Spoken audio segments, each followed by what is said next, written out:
Ota läjä pois. Mä jotenkin olin näin tuolla koko ajan ja sit mulla oli pakko kääntyä. Kiitos. Se oli sun energia ja se oli tää biisi. Välillä sä kuulostit niinku ikään kuin tehosakottimen Otolta. Välillä se oli taas vähän sit missä sattuu, mutta sitten taas samaan aikaan ihan rock'n'roll on, että saa nähdä mitä me päästään tekemään. Miksi sä oot tullut Voice of Finlandiin kerran? Ja kuka sä oot ja mistä tuut? Mä oon Anssi Väinö ja mä oon stadilaistunut torniolainen. Okei. Mä oon tullut tänne sen takia, että mä oon aina kattonut tätä niin kuin vanhempien kanssa siellä Torniossa. Joo. Sitten mä oon heittänyt, että mitä jos te näkisitte mut siellä? Joo. Että no et varmaan mene. He ei tiedä tästä mitään, että toivottavasti sitten yllättyvät kovasti. No niin, ihan varmasti. Loistavaa. Vilkuilin Maijaa tässä koko veron ajan. Sä voit todistaa, että mä olin näin. No joo, sä olit jotenkin semmoisessa ihme sikiöasennossa, tuossa me yritin huudaa sulle, että eikö se ole hyvä asenne, hyvä meininki. Ja mun mielestä ehkä se sai tuossa katsoa meitä coacheja niin tohon biisityyliin, niin parhaan valmentajan itse asiassa. Mä oon samaa mieltä.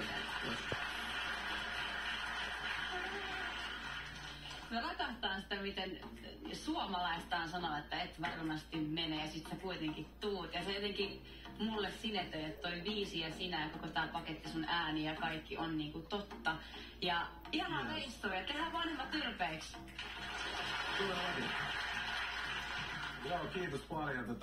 Sä vedit niinku koko maailmasta huolimatta niinku viimeistä päivää. Mä voin vaan nyt päässäni kuvitella, mitä sä oot mennyt täällä pitkin seiniä, niin oliks niin yleisö? Me ei nähty, oliks siellä hyvä?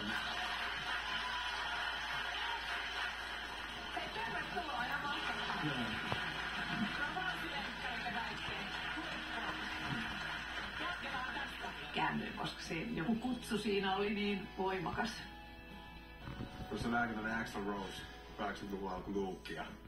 Kun tosta voi saada paljon irti kyllä se on. Vitsi, vähän harmittaa, että lähtenyt kisaan. Mun mielestä se on niin kuin jo suuren artistin merkki, että sä oot jo niin kuin menossa seuraavalle keikalle siinä vaiheessa, kun et tiedä, että onko sä edes jatkossa. Miltäs tuntuu nyt?